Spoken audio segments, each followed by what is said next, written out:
What's the point? If your point is to save this black lives, why are you starting off with a gesture that alienates probably 40 to 50% of America who've now shut you down and are convinced you're not about anything other than disrespecting the flag? You think everyone would have learned from the NFL alienating hundreds of thousands, if not millions of fans. I've watched maybe 2 NFL games. I think the 2 Super Bowls because I had to provide some coverage and commentary for one of my jobs. But I think I've watched 2 Super Bowls in 5 years. That's it. Now, keep in mind, I was not a casual NFL watcher. I was a diehard. I was a big Raiders fan as far back as when they were in LA and went back to Oakland, and now they're headed out to Las Vegas. I could have told you their starting offensive line, who they drafted in the 4th round in a certain year. I loved the NFL. It has now been fully abandoned. Now, in the radio industry, we call these diehards, what do you call it, Joe? P1s, like your diehard listeners, right?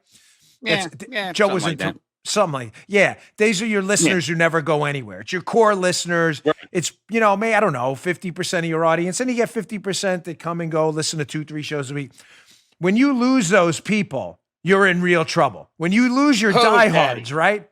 It's over. Oh, yeah. Your station's finished. You have basically loosely connected people who tune in and out. They're not regulars. You can't plan your show. You're screwed. The NFL has alienated huge numbers of those. Yeah, they may have had some spikes here and there and some troughs here and there, but trust me when I tell you, the long-term damage from the policy of allowing people to disrespect our national anthem in our country and kneel has been catastrophic. Don't listen to any of the blue checkmark brigade that crap on our country and hate America, that want you to believe this is cool and edgy. Yeah, kneel before the national anthem. It's so great.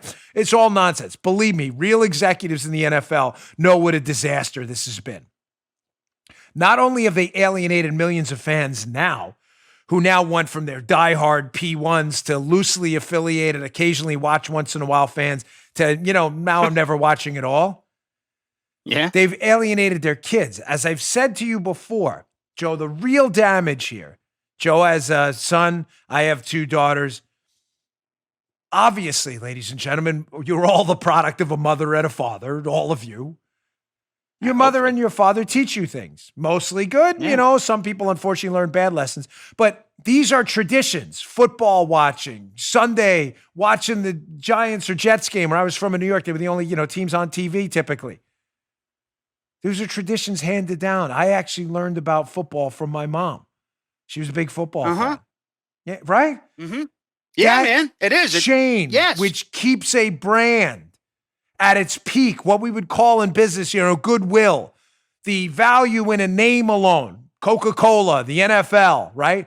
There's value in just the name, being associated with the NFL or Coca-Cola. There's goodwill in that. There's value in that because these products have been handed down. Mom drank Coca-Cola, the kids drank Coca-Cola, whatever. You get what I'm saying? There's goodwill in that. There was goodwill in the NFL. The chain has been broken.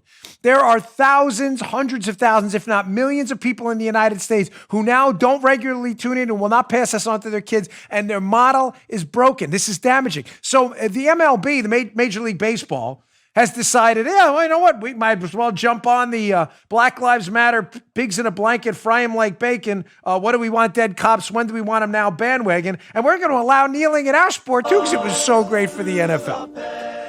You can see it now. Listen for a moment, because that anthem is so great. That anthem is so beautiful for those of you listening on audio. For those of you watching on video, unfortunately, you saw something while that anthem was playing, that beautiful song. You saw members of the San Francisco Giants, again, kneeling in disrespect of our country, the national anthem, and all of those who fought for it. Now, ladies and gentlemen, in an effort to clarify my position for the double-digit IQ moron radical leftists who listen to the show, and of course do nothing but lie and mischaracterize your position, this is not a First Amendment fight.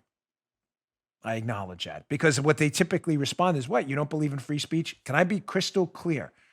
For the liberals watching this show, the incredibly unintelligent double-digit ones, I'm not talking about Democrats out there in general. I don't stereotype people. I'm talking about the double-digit IQ Neanderthal liberals who don't understand basic English. Point stipulated. This is not a First Amendment fight. No one's making that case. You're arguing something no one's. It's not about the First Amendment. Major League Baseball is a private enterprise. They can do whatever they want, Joe. They can mandate you kneel for the national anthem. They can do whatever they want. It's not a First Amendment fight, okay? Do we get that? The jury's in. The gavel has come down. We get it. Stop creating straw man arguments. Nobody's saying that. No one knows what they're talking about. It's not a First Amendment fight. They're not a government enterprise. Nobody's forcing you to do anything. I'm addressing this from a business perspective. It's interesting that the people kneeling, the San Francisco Giants members, kneeling while our great national anthem plays, it's interesting how they want you to understand their perspective, right, Joe? That's why they do it. It's the whole essence of a public statement, correct? Right. Am I missing something? I mean, I'm not asking you a hard question here. The reason someone would kneel in front of cameras during our national anthem is so people will see it. Well, why do they want people to see it? They want people to see it because they want people to either ask them about an issue or they're trying to make some kind of statement they feel will get across, or else they would do it in the locker room, right? This isn't hard to understand. Right.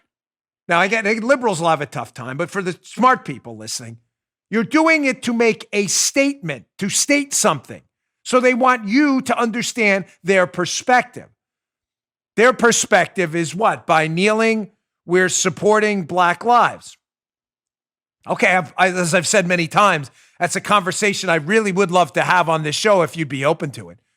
Especially the Black lives being destroyed by awful government policies, the Black lives being destroyed by terrible schools and largely minority communities, the Black lives literally ending due to high crime, due to liberals that will not enforce public safety rules and let Black lives be extinguished every day. You want to talk? No, they don't want to talk about that. No, they don't want to talk about that. They don't want to talk about that. But they want you to understand their statement. But it's fascinating when we make a counter statement like, hey, it's not a free speech issue. We get that. It's not government. But the counter statement is this, that the act of kneeling while our national anthem is being played is an act of disrespect. Don't conflate it with genuflecting in church. Those are totally different. That's a ridiculous argument. You know, you kneel when you start a fight in an MMA class too. When you grapple, because some people don't want to do takedowns. There's nothing to do with you kneeling for the national anthem. They're two separate motions in two separate contexts. Kneeling, it's not disrespect. It isn't. Really? Then why are you doing it? Why are you? I don't understand. I noticed when I watched the Ravens game I always tell this story. When this whole thing started, the Baltimore Ravens went over to play a game in the United Kingdom. And it was a fascinating moment where the left's entire argument that we're not kneeling to disrespect the flag. No, you are. That's exactly what you're doing. The fascinating moment was this. Our national anthem played overseas. And these disrespectful players kneeled overseas in front of it to show disrespect for our flag. And you know what happened when God Save the Queen was played? United Kingdom's national anthem, you know what happened? They all got up. Why? I thought if it's not disrespect, kneel. What is it, an act of reverence? We believe in your right to protest. We believe in your right to free speech, and I believe in free markets, free enterprise, and private businesses' ability to do whatever they want. But I'm suggesting to you that your act of disrespect to our flag has actually hurt, not helped your argument. So if your argument is really has anything to do with Black lives, it doesn't. You don't want to talk about that. Then why would you start off with an act of disrespect that alienates the people you're trying to convince? What's the point? What's the point? If your point is to save this Black lives, why are you starting off with a gesture that alienates probably 40 to 50% of America who've now shut you down and are convinced you're not about anything other than disrespecting the flag? You just heard Dan Bongino.